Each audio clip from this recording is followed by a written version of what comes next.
Programa de Cine Uruguayo Podcast. Auspicia Reducto. Apoya Asoprod. Produce Gabinete Films. Episodio 28. Mario Handler. Hola Mario, ¿cómo estás? Estoy bastante bien en forma relativa con respecto a mi edad y con respecto a la hora, pero justamente estas son horas favorables. Te paso el dato cuando llegues a esta, que en la mañana no está perfecto, pero va mejorando hasta que llega a la puesta del sol, uno se siente humano, para decirlo de una manera estúpida.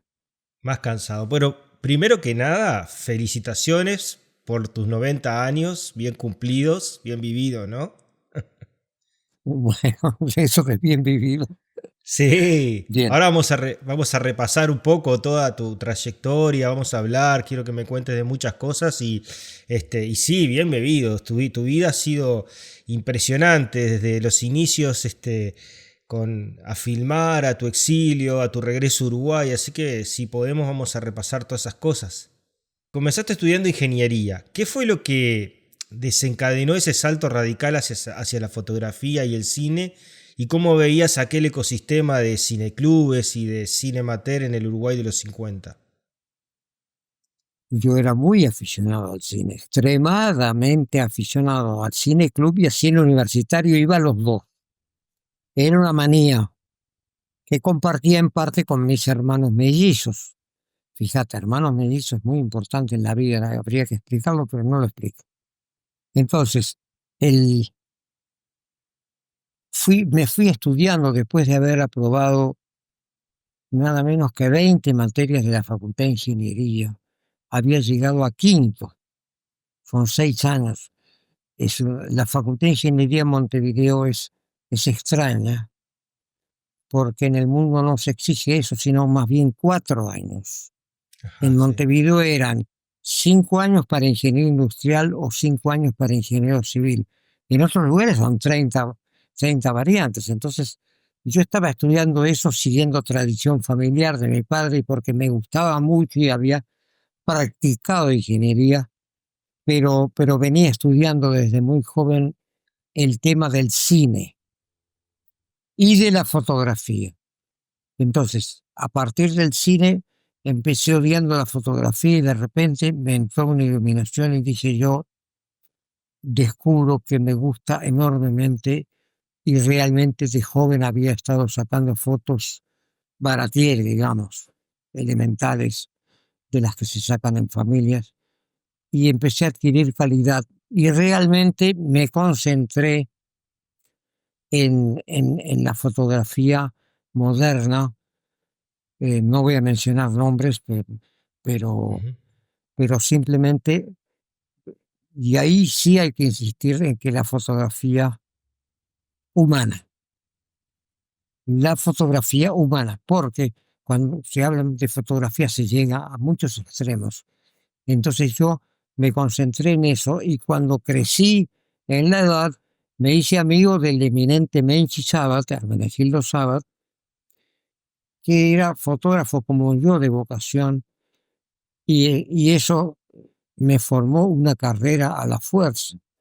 Entonces me metí en el cine y a esa altura había acumulado estudios de violín, un mínimo de 10 años de violín, o había estudiado mucho, como te dije, ingeniería, y había hecho gimnasia en la Asociación Cristiana de Jóvenes, como tanta gente, pero, pero si me dejaba llevar, encontré que no existía propiamente ni una carrera cine, Ujú. ni una carrera foto. Es decir, fotografía había, existía Testoni, por supuesto. Existían fotógrafos aficionados, pero el Uruguay no estaba en la etapa que todo el mundo creía, la Claro. etapa de la posguerra en la cual los países se desarrollaron mucho. El Uruguay se dejó estar. Y entonces Lo que tú tienes, que es un estudio regularizado, ¿verdad? Tú, Ujú. eso no existía de ninguna manera. Tanto es así que años después, cuando volví de Europa y me convertí en profesor por un trimestre en la ORFI, descubrí que no había nada serio atrás de fotografía y atrás de cine. Claro. Y no sé por qué.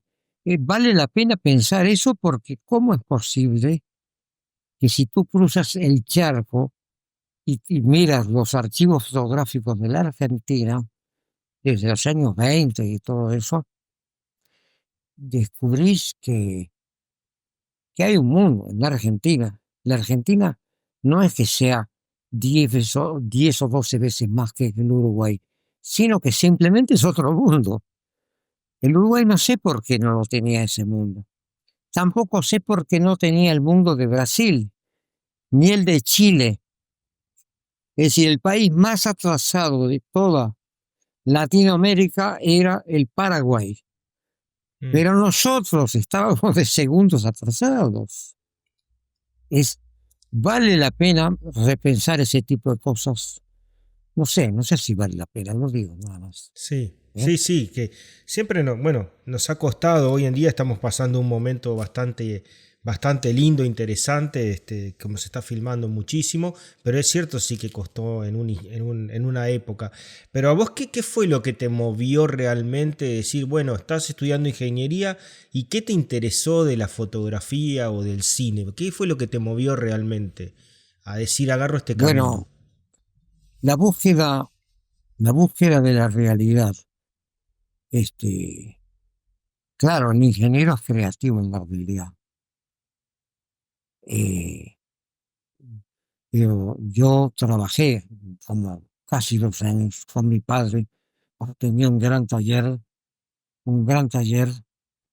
y, y allí trabajé en fundición, que me interesó mucho.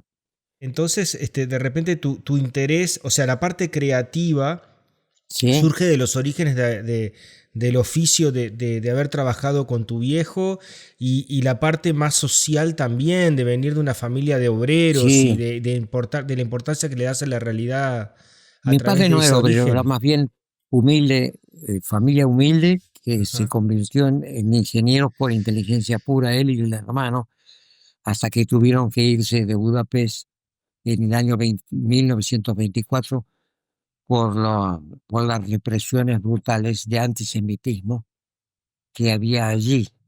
Entonces, mi padre, demasiado inteligente, estudió junto con el hermano y se fueron. El hermano fue a Argentina. No sé por qué estoy hablando de esto, pero se junta. Es decir, yo descubrí que la fotografía no era una idiotez, para decirlo de una manera. No Ok. era decir, sacábamos fotos en las camaritas que había de porquería, ¿no? Primero, todavía no entramos en la calidad. Las cámaras de cajón. Entonces, yo siempre aparecía en las fotos haciendo guarangadas, como modelo, digamos, horrible.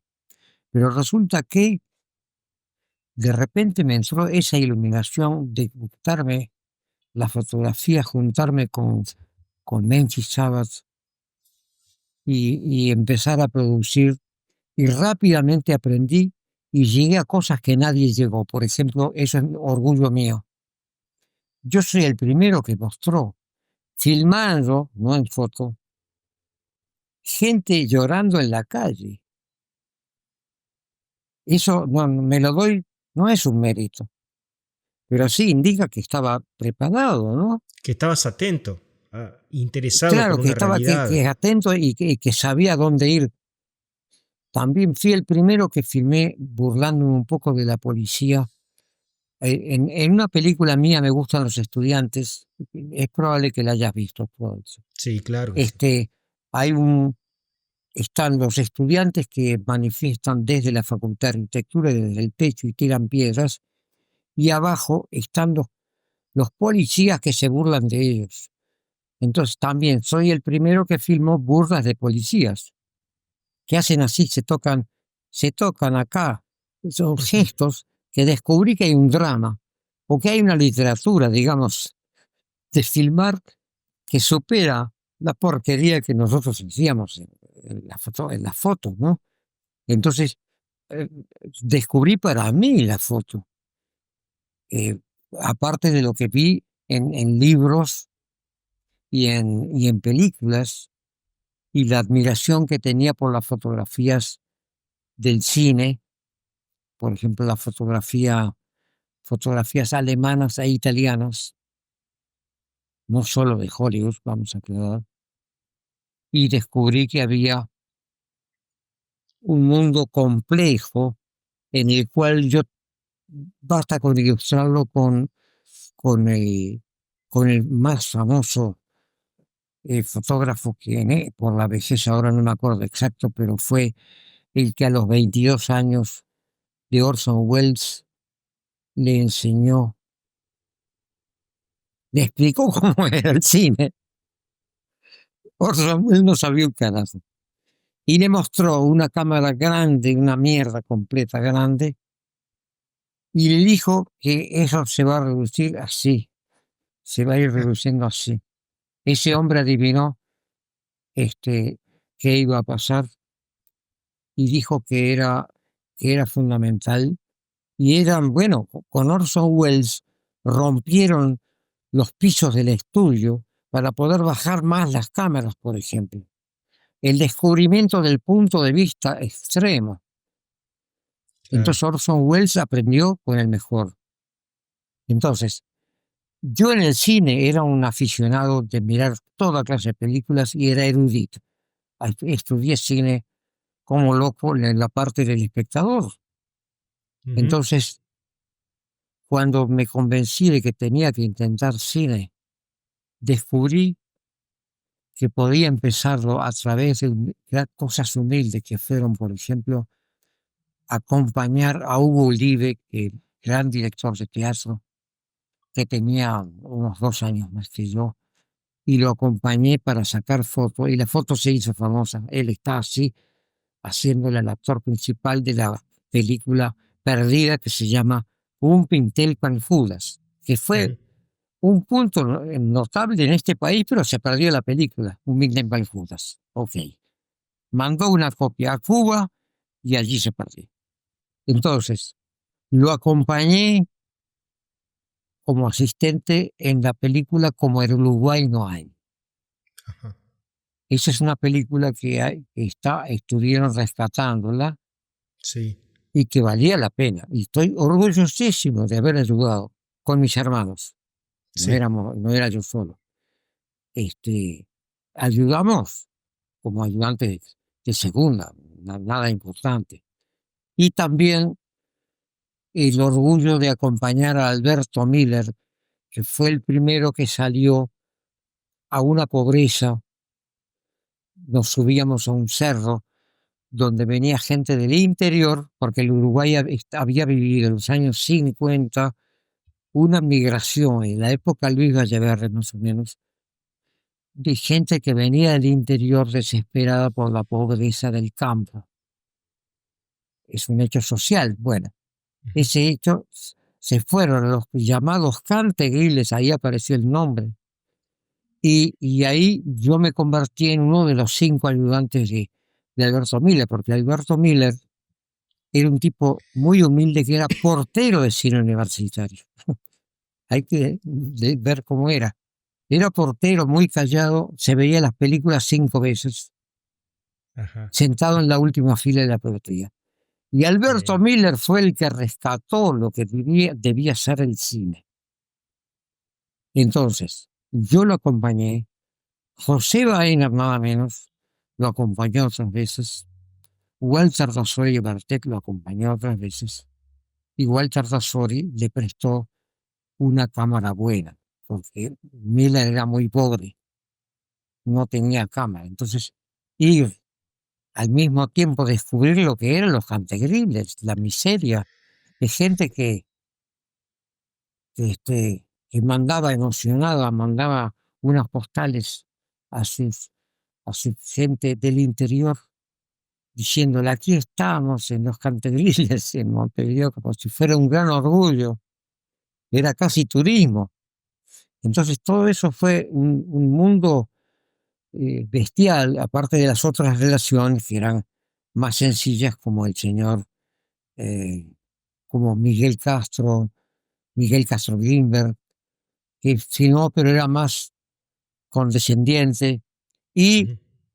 el Alfredo Castro Navarro, que me protegió y se convirtió en mi protector y productor de las primeras películas que yo hice, empezando por Pizza, que era una improvisación con balcones, y y después hicimos otras cosas más, hasta que yo hice mi primer película realmente independiente y creativa, que serían varias, que serían sobre todo Los Cantegriles, Ujú. que duraba 13 minutos, pero me pude meterme debido a la cantidad de años que estaba en ingeniería, eran méritos, debido a que había sido muy inteligente en liceo, etcétera, había conseguido el puestito de ICURTE, Instituto de Cine de la Universidad de la República,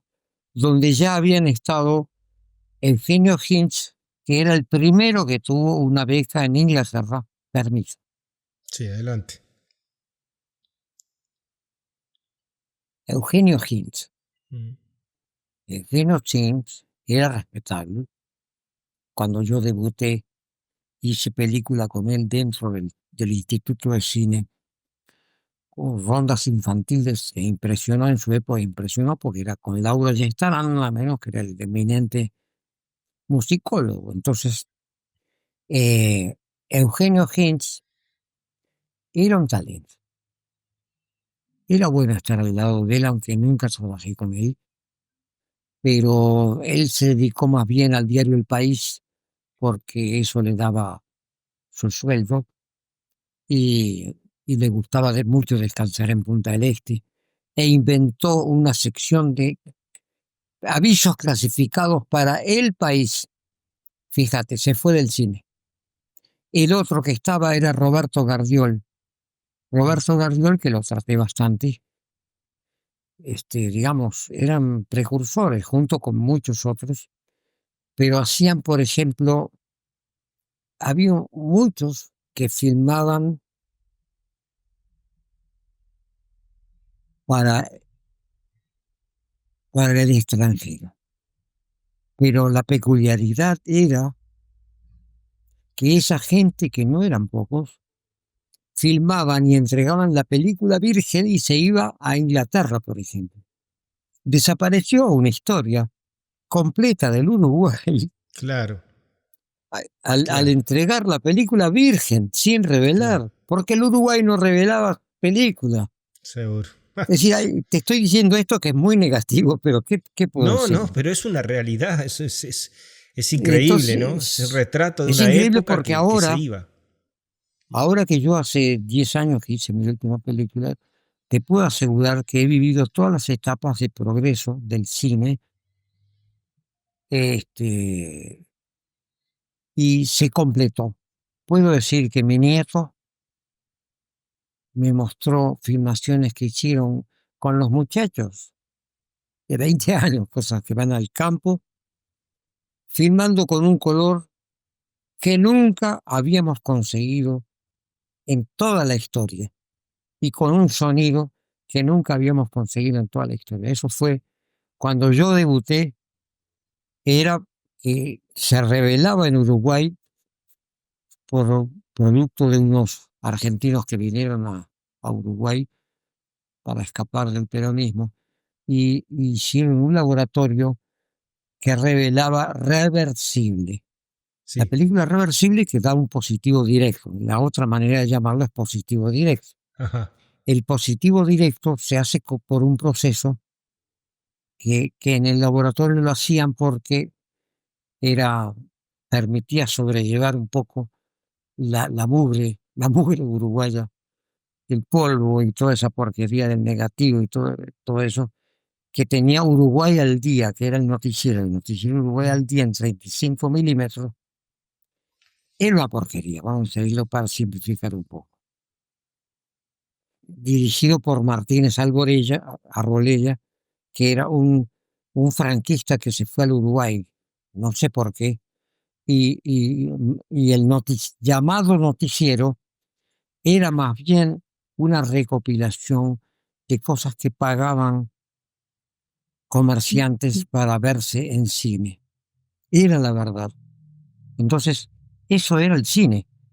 Entonces, causó sensación la primera vez que yo filmé un bichicome, pero mucho antes de eso, cuando yo entré al Instituto de Cine, que estaba mal dirigido por Rodolfo Taliche, el Instituto de Cine Científico, que se creó más o menos en 1956, por ahí, nosotros habíamos tenido las máximas consideraciones con el cine mundial de toda América Latina.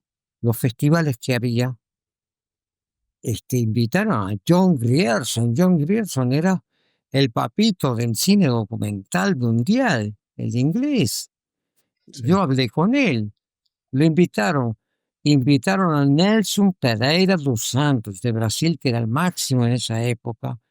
Invitaron a los buenos argentinos y a los buenos chilenos, pero prohibieron películas uruguayas. Te lo digo yo porque me prohibieron 2 años seguidos, porque simplemente había algo que no se sabía, no se entendía, que les parecía sucio el cine uruguayo.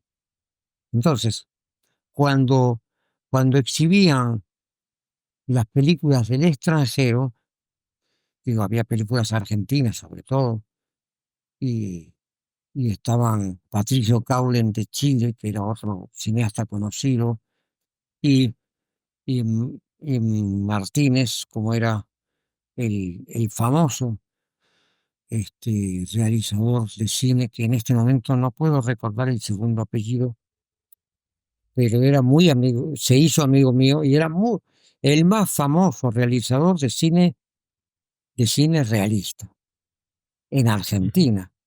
Martínez, me lo recordarás, no sé, ok. pero hizo las películas que llamaríamos, ¿por qué no?, de izquierda, pero eran Ujú. películas a veces peronistas o no. Fue el primero que hizo cine más o menos social en serio, aparte de lo que se había hecho un poco en finales de los años 30 en Argentina, donde existieron personas que sabían hacer cine. Programa de Cine Uruguayo Podcast. Auspicia Reducto. Apoya Asoprod. Produce Gabinete Films. Y en Uruguay, vos realizaste una figura, digo, una película icónica que fue Carlos, Retrato de un Caminante, que eso Ah, en su momento dijiste que estabas muy enojado con el país y que buscabas ir más allá de las películas turísticas, ¿no? ¿Fue Carlos, en bueno. ese caso, una declaración de principio sobre el tipo de cine que querías hacer y Sí, sí, sí, sí, un sí. cine de conflicto, un cine de penetración social? ¿Fue eso Bien, como el puntapié? al Al volver de volver de Praga, que Praga. estuve 20 meses. Entonces yo usé y abusé del Instituto de Cine donde yo estaba empleado, y el ICUR, Instituto de Sí. Cine de la Universidad de la República, y con gran enojo del director Rodolfo Taldiche, Ujú. este, porque en Praga ya había hecho una película peleada de 12 minutos, porque yo me ofrecí, después de haber estado en Holanda y en Alemania, eh, me ofrecí en Praga a, a ser alumno y me trataron muy bien y me dieron película virgen negativa, primera vez en mi vida que filmaba negativo, y hice 13 minutos apoyado me mandaron a una organización que permitía usar eso. Entonces cuando lo exhibí fue una indignación, porque yo mostraba pichicomes y todo eso, y me cagaron de verde, para decirlo de una manera. El director Serge Pilat, El señor Pilar me llamó en privado y me cagó de verde por haber hecho una película crítica sobre Praga que me había acogido perfectamente. Pero hubo una gran asamblea de latinoamericanos donde vinieron todos los becarios, que había muchos porque era el mundo comunista.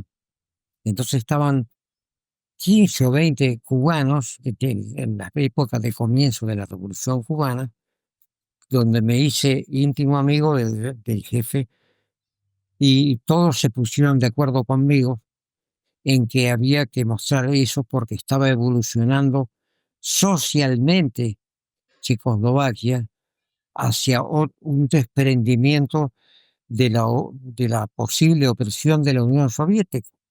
Es decir, habían hecho un cine, el cine, por ejemplo, el cine de Jerzy Trnka, que era el más famoso marionetista del mundo, Ujú. una manera de ser independiente. Ese cine era una de altísima calidad, pero también como te digo, ganaron un Oscar, ganaron muchas cosas y se estaban independizando, digamos, hasta que cuando salí de Praga, después de 20 meses, salí y volví un año después y estaban ya los soviéticos, pero una cosa increíble que compartí con otros uruguayos, la invasión soviética. Ujú. El mundo cambia delante de uno, es rarísimo. Entonces, ¿hacia dónde quería ir? Un momentito, en Hacia el cine, estamos hablando de Carlos, ¿no? De que cuando Carlos, sí. regresaste de Praga. Entonces, cuando regresé en el avión, no avión, que soy un idiota, yo volví en barco, que era lo que había en la Ah, época. mirá. Fui en barco argentino y volví en barco argentino que partí. Llegué a Lisboa, de Lisboa recorrí el ferrocarril hasta Praga para tener mi beca y después cuando salí esperé como 3 días que viniera otro barco Mm. argentino de la línea ELMA, ELMA, Empresa Líneas Marítimas Asociadas, que era lo barato, no había avión. No había avión. Entonces, yo que siempre, ya era antiguo, ¿qué hice? Tomé, en el viaje, pensé mucho, pensé con rabia de lo que era el Uruguay, de lo que era el Uruguay respecto al cine, respecto a las clases sociales, respecto a muchas cosas. Y entonces, ahí me lancé de lleno, pero cuando me puse a filmar, no filmé de primera, traté de descubrir personajes, Ok. descubrí unos tipos medio contrabandistas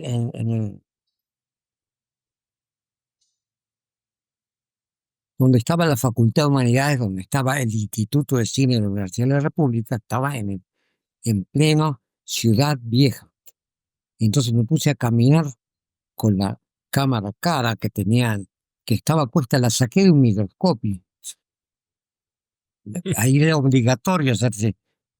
Estaba puesta así vertical hacia abajo, una cámara que en realidad era la mejor cámara de noticiero del mundo hecha por Arriflex, marca Arriflex 16. La saqué.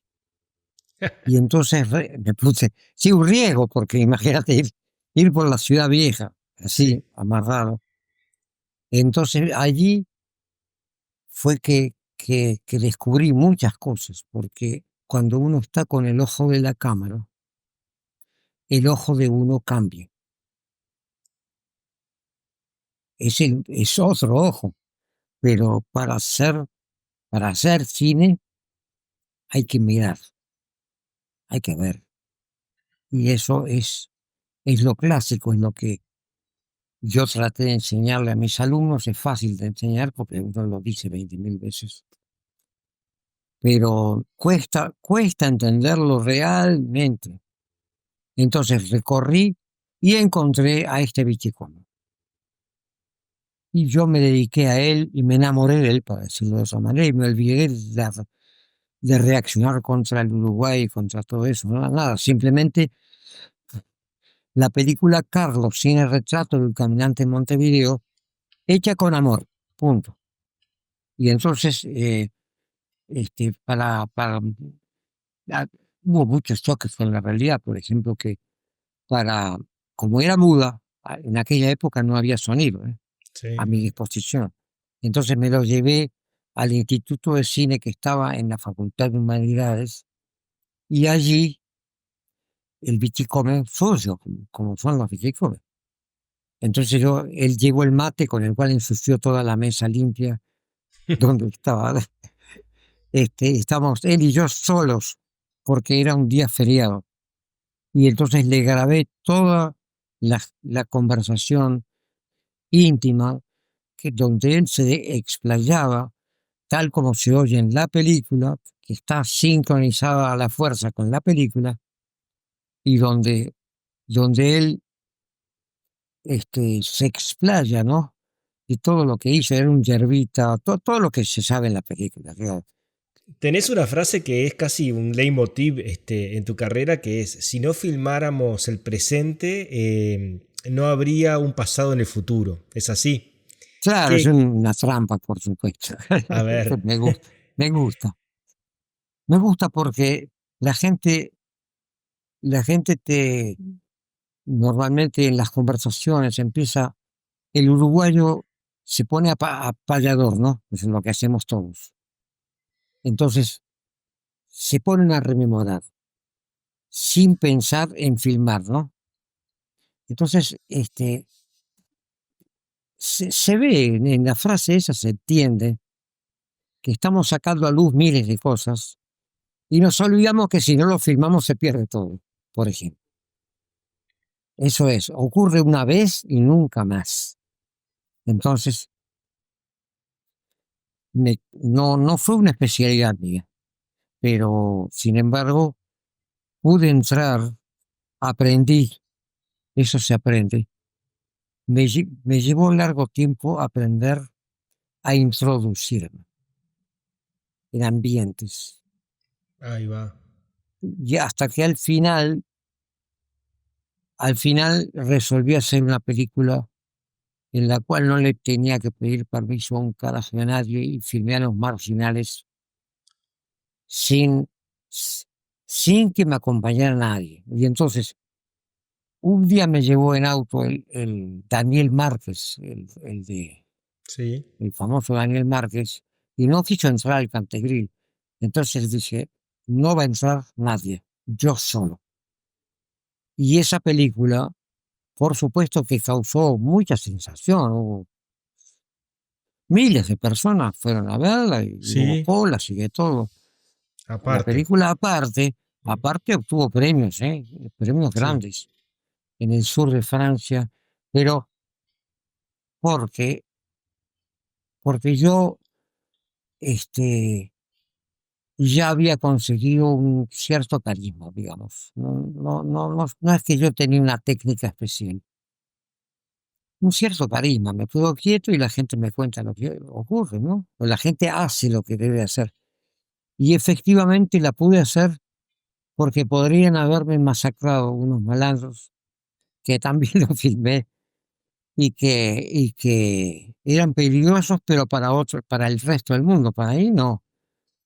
Es decir, los que me robaron fueron unos pocos que estaban fuera de todo, de todo lema, digamos, de toda tontería, pero que me quisieron pagar, ¿no? Pero normalmente la gente empezó a vivir delante de la cámara. Claro. Y Eso te iba eso a fue lo preguntar que... yo, justo Dime. porque ¿crees que la cámara es un instrumento de intrusión o una herramienta para construir una relación? Muy bien dicho, lo dijiste muy bien, y son dos opiniones contrapuestas, pero que valen ambas. Ahí va. La cámara es inquisitiva, Ujú. pero la cámara también es ¿cómo dijiste tú? Repite. Eso Eh, que sí es un instrumento de intrusión o una herramienta para sí, construir una sí, sí. relación. No, también es una de intrusión. pero no creo que haya mucha ciencia en cómo manejarlo. Es una cuestión de ser amable, digamos, ¿no? Ujú. Este, digo, de ir con equipo reducido, etcétera, todo eso que es sencillo, ¿no? Sí. Y además con vestido de una manera que sea interesante, de que no estás inventando nada, porque yo veo que hoy ha vuelto, por ejemplo, veo que las cámaras se han hecho miniaturas, pero que las fotos de filmación son monstruosas. Se está filmando otra vez, rodeando la cámara de mierda, así chiquita, la rodean de toda clase de porquerías y la cámara queda como vestida. Habrás visto fotos de Sí, claro, filmación, sí, sí. sí, sí, sí, sé lo que me Y hablas. entonces, Sí, sí, así no se puede filmar. sí. Entonces está lo que dijo John Alton. Escúchame, me acordé, Eh, recordando, el más famoso fotógrafo de los años 40 de Hollywood, John Alton.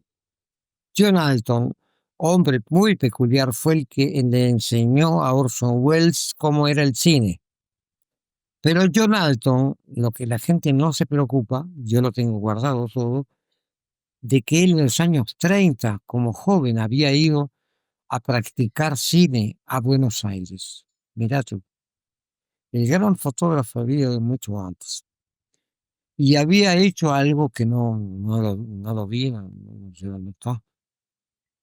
Y murió muy joven, no sé por qué, pero fue el hombre que rompió barreras junto con el fotógrafo de Einstein, que en este momento no recuerdo, vendrá luego, que era el fotógrafo de Einstein. Bueno, en fin. Y hubo otros que rompieron cosas, y que yo me precio yo, de haber roto barreras con mi estilo, ¿no? Pero, y Mario, pero viste que, o sea, lo que acabas de decir, ¿no? Esto de bueno, o sea, ir y filmar con una cámara despojado de muchas cosas, de equipo técnico, de otros artefactos que lo hacen más voluminoso, ¿no? De la parafernalia, lo que es el cine. En Carlos saliste solo. En aparte te metiste solo dentro de los categriles y Ah, que ha sido un estilo que es lo que recomendás para poder lograr esa confianza, esa intrusión, esa relación con los sí, personajes. sí. No, no, bueno, sí, si me Para piden lo llegar, no recomiendo, sé si pero para llegar a una verdad más, claro, pero más hubo, honesta o... en el cine se ha visto mucha gente que parecían solos, pero tenían ayudantes, y lo que tú dijiste, hay gente que me aprecia mucho en el mundo, de verdad, por haber hecho la película aparte, Ujú. porque ahí no hubo ningún ayudante técnico ni nada, ni introductorio, ni productor, ni protector, ni nada. Yo corrí los riesgos, ¿sí? Tú, lo que dijiste es correcto. Entonces, en Carlos, simplemente uno va y yo diría que es simplemente un mirón, un voyeur en francés, un mirón. No hay por qué dejar de ser mirón, es decir, el documentalista, digo, ¿no? Eh, Mirón es una linda palabra, ¿no? Mirón, voyeur, que la quieren gente muy fina. Pero si uno está horas y horas y horas participando, eso es muy importante, si está pegado a otras cosas, por ejemplo, en la parte, yo, yo iba a cualquier hora al Cantegril, a cualquier hora para caer, de repente contrataba al neno, no lo contrataba, simplemente iba a ver al neno y con el neno iba y le decía, mirá, ¿por qué no vamos a comer algo? ¿No? Es sencillo, no hay nada, no hay ninguna teoría. Simplemente íbamos, les compraba un refuerzo y yo me comí un refuerzo para estar con él, Claro. de mortadela. que es lo más ordinario, ¿o no? Claro. Entonces, entonces simplemente yo pago y estamos participando. Es muy simple, muy simple. Eso es, no requiere ninguna teoría, tampoco requiere mucha simpatía ni nada de eso, ¿no? No, porque también me buscaron cuando me hice bastante conocido, me buscaron, por ejemplo, gente que estaban en contra, que estaban en la derecha, gente que estaba más bien claramente, y allí hice otra película, en la cual, pero no me contaban todas las verdades. A mí me hubiera gustado que esa gente me contara las barbaridades que hicieron, pero no siempre era así, excepto el coronel. El coronel, que hasta se puso, tú miras el uniforme que tiene, donde estudió con los Yankees, él se creía mucho y despreciaba, lo declaraba, despreciaba al otro coronel, y ahora no me acuerdo, estoy mal de la memoria, el otro coronel que fue una barbaridad, asesinó gente, el otro coronel uruguayo, y que él lo despreciaba porque cuando yo estaba entrevistando a este coronel, al fondo estaba el otro maldito que se estaba confesando con un monje, no era un cura, en la cárcel, en la cárcel de, de la central de policía, ¿no? Todavía creo que sigue igual, ¿no? La policía está en, En el en centro. una, en el centro, sí. Sí, sí, sí. Sí. Sí. Bueno, En San allí, José, ahí. San José claro, G. exacto. Entonces, la primera vez no me atendieron, pero ahí sí ejercí la influencia del ministro del Interior y que había sido vecino mío, José Díaz, un socialista muy interesante, y que tenía un secuaz abogado que me introdujo y rompimos el cerco. Eso llevó mucho tiempo, ¿eh? No fue sencillo. No lo consiguió nadie. Yo lo conseguí por la influencia esa. Entonces ahí me abrieron las puertas y pude filmar al coronel dentro de la cárcel, lo cual eso fue un récord, porque no me metieron en un cuarto y se olvidaron de mí y todo eso. Después los cagaron de verde, creo, Pero ¿y ahí crees que realmente que a pesar de haber estado ahí con él, no llegaste a tener esa profundidad que lograste con otros protagonistas, que realmente hay cosas que de repente la cámara revela muchas cosas eh, que uno puede ir construir a través de una relación o con un personaje, pero ahí hay momentos que de repente no lo lográs o que de igual manera No, la bueno, cámara revela de todas formas una no, mentira. con él sí, pero el problema está en que simplemente no puedo simplificarlo. Por Oh, ejemplo, hay un tipo que simplemente se cerró y sí, dijo, bueno, ahí hubo claro, de todo.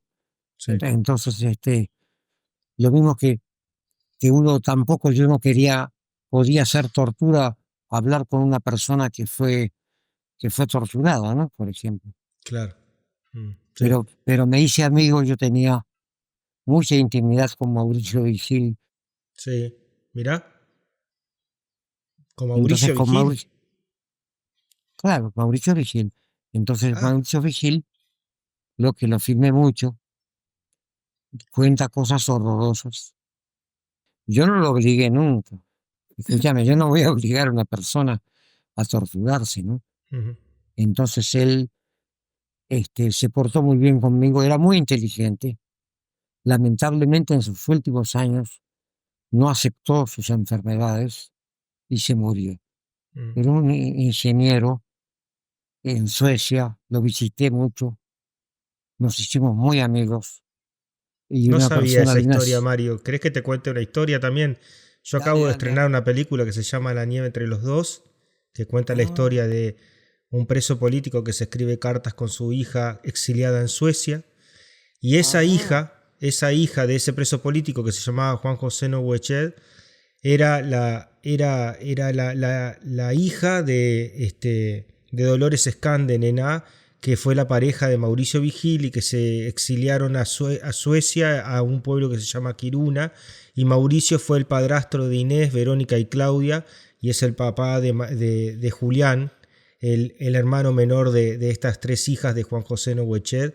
La película se llama La nieve entre los dos y te voy a mandar un enlace para que la veas. Sí, sí. Mirá qué Por favor, conexión. sí. No, por eso cuando No, es que no, dijiste Mauricio Vigil me quedé como pensando en eso. claro, Mauricio Vigil, su historia es muy complicada y penosa, Sí. como Tupa, pero Mauricio Vigil es un tipo muy noble, que sufrió mucho, y me contó, en la película está todo lo que las torturas que le hicieron. Muy feo, muy degradante, ¿no?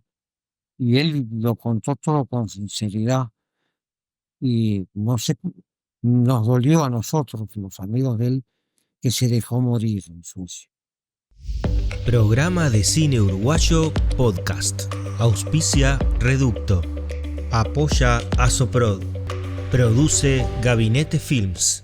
Mario, quería ir por otro lado, porque Vale, el montaje parece centrar en tu obra. Eres director y montajista también, ¿no? O sea, siempre. ¿cómo es ese proceso de escribir la película en la sala de edición?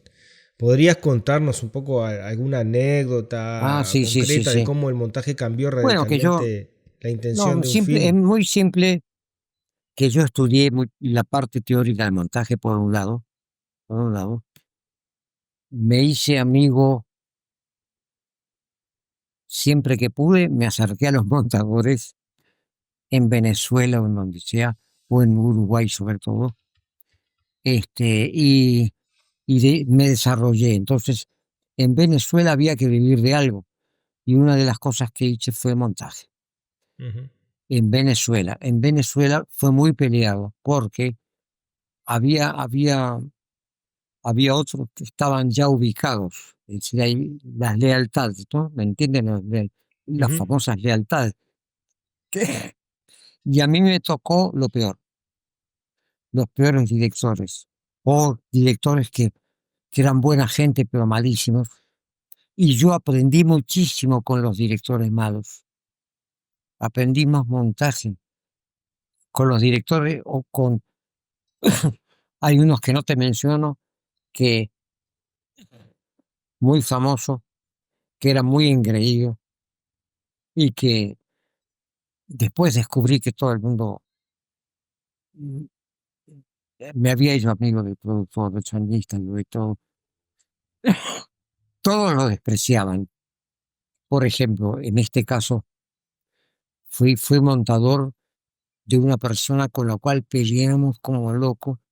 Yo le peleé internamente como colaborador, que debe hacer el montador, debe pelear, ¿no?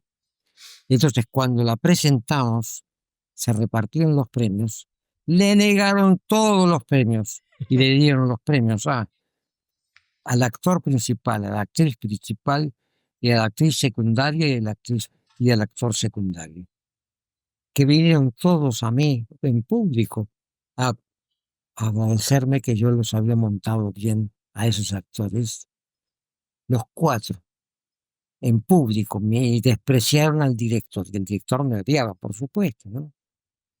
Varias veces, me echaron más de una vez, porque, porque hay gente que tenía una gran incultura acerca de lo que es el cine y lo que es el montaje. Entonces, en el montaje, yo podía, en Venezuela podía ser el pedante en pedante uruguayo, ¿entiendes? Pedante rioplatense que viene y dice, hay que cortar esto. No es tan así, es. Entonces yo terminaba varias películas, después de montarlas, las tuve que entregar a dos, por ejemplo, dos veces a montadoras francesas de mucha fama, que venían a mí y me decían, Mario, habías montado todo bien. Estos son unos hijos de puta que te querían comer. Es decir, que la pelea era, era de incultura, ojo, en Venezuela era muy normal la incultura, ¿eh? Era muy normal. Entonces los directores se creían que sabían todo. Entonces yo con mis amistades eh, de cineastas chilenos y argentinos no tenía ese problema.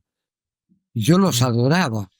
ujú. Con los chilenos yo tuve la adoración, a pesar de que estaban peleados entre ellos, yo era amigo de todos y me querían a mí. Con los argentinos, lo mismo, y brasileños también. Entonces, pero así es, esa es la verdad. Mario, pero ¿cuál es para vos o sea, la diferencia entre escribir la película con la cámara y escribir la película en el montaje? No, no hay. No hay. Simplemente cuando uno tiene las intuiciones necesarias, filma lo correcto y después lo lleva a la mesa de montaje. Eso es todo. Es- Y si uno no es, por ejemplo, uno está con la cámara, asumiendo que tú estás hablando de que yo tengo la cámara en la mano, ¿no? ¿O no? Claro, sí, sí, Sí, sí. la cámara en la mano. Entonces, este, por ejemplo, perder mucho tiempo. La gente que hacía películas de 10 15 días, y para mí eran 6 meses. Ese es otro tema. Entonces, la espera, ¿cuánto rinde el descubrimiento sin cámara? Es muy sencillo de explicar y simplemente hay que convivir, ¿no? No es terrible lo que digo. Muy sencillo. Entonces, lo que pasa es que muchas películas se hacen de apuro y yo comprendo que la economía manda Ujú. y, y bueno, es necesario cumplir. Entonces uno dice, tengo que cumplir. Pero resulta que lo que hay que hacer es esperar. Y yo sí, a pesar de que soy un tipo muy nervioso e impaciente, yo tuve la gran paciencia de esperar lo que fuera. Horas. Estar con la cámara sin filmar. Eso puedo recomendarlo, lo puedo decir además. Se hace, claro, si están haciendo documental, ¿no? Mm. Pero digo, estar horas y días con la cámara sin filmar es deseable. ¿Y No hay problema. cuándo considerás o crees que es el momento ah, de prender la cámara? ¿Qué encontrás o qué es lo que se revela delante de la cámara para prenderla? Siempre será probando. Es decir, veo que ocurre algo y empiezo a filmarlo y durante la filmación descubro que no está bien, no interesa, entonces corto y ya está. Es simple. Corto y ya está, y eso después lo voy a tirar. Ya terminó. Yo nunca filmaba mucho además. Entonces no puedo, no puedo contar al detalle, pero yo he hablado con colegas míos que no cumplen nada de eso. Entonces me muestran cosas que, por ejemplo, he tenido peleas. Por ejemplo, hay un lugar en Ibermedia, hay un lugar que se llama Ibermedia, en España. Mm. Y entonces yo me animé una vez a decir que era una cagada unos consejos que daban. Ibermedia da dinero para filmar, justamente. Y, y yo estuve mal, que les dije que ponían muchas condiciones al dinero. No recuerdo bien la pelea, pero me consideran un pedante uruguayo. Años después me pagaron, me ayudaron a difundir una película que no la pagaron ellos, que es decirle a Mario que no vuelva. Ujú.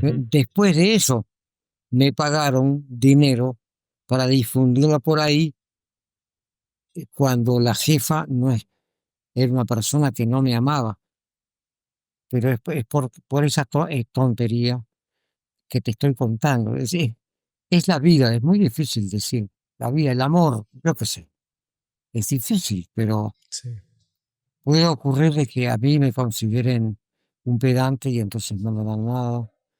No, no, estoy, en ese caso, la confusión ayuda. Yo estoy confundido y quiero seguir confundido. Me, me parece que estar confundido para ser creativo está bien. Bien, Mario. Es una tontería, pero, pero es sencillo. Entonces lo otro es oír pocos consejos. Mario, hemos llegado ya al final de la charla, que realmente yo te agradezco un montón. La verdad que te tengo un aprecio, un cariño bárbaro. Nos hemos cruzado en Montevideo varias veces, en las reuniones de No, Asoprod muchas. Este, y la verdad que era un lindo momento ya para celebrar tus 90 años, charlar un poquito contigo y te pero agradecerte te que hayas agradezco. contribuido con este espacio. No, yo creo que tú eres maravilloso, tienes por venir en tu paciencia, ya, esto lo compruebo.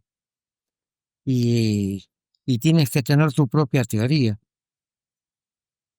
Por ejemplo, cuando vi a Karina es la protagonista de la película Paz, ¿no? Sí. Este, yo le mostraba, bueno, otro detalle, yo a ella, que era la protagonista, le mostraba escenas brusas en mi casa y nos hicimos amigos. Eso es un secreto normal, ¿no? Mi Ujú. protagonista tiene que ver. Entonces ella cuando vio una filmación que hice que empezaba en el Cantegril y después yo acompañaba a los muchachos en las calles y después sí fui al 18 de julio y después a esto y lo otro, después tomé un taxi. Y ella dijo, pero no puede ser, estuve todo ese tiempo. Es decir, que el tiempo, mucho, fue la filmación más larga de mi vida que quedó, ella que era protagonista se enteró de las cosas que yo pensaba y pensó que era espantoso, cómo me había cansado yo. Y yo creo que ahí está el tiempo de no cansarse. Bien. ¿Qué te parece? Bueno, Mario, muchas gracias. No, gracias a Arriba. ti, Gracias por gracias a todo ti. lo que, realmente por todo lo que ha sido en la historia de nuestro cine. Tus archivos, tus películas escriben una parte importante y volviendo a esa frase tuya, ¿no? De la importancia, bueno, hablar de la importancia que tiene el cine documental como herramienta y como un instrumento para mirar nuestro pasado en ese registro y pensar desde el presente en nuestro futuro. Así que muchas gracias, Mario. Gracias a ti. Auspicia Reducto. Apoya Asoprod. Produce Gabinete Films. Programa de Cine Uruguayo Podcast.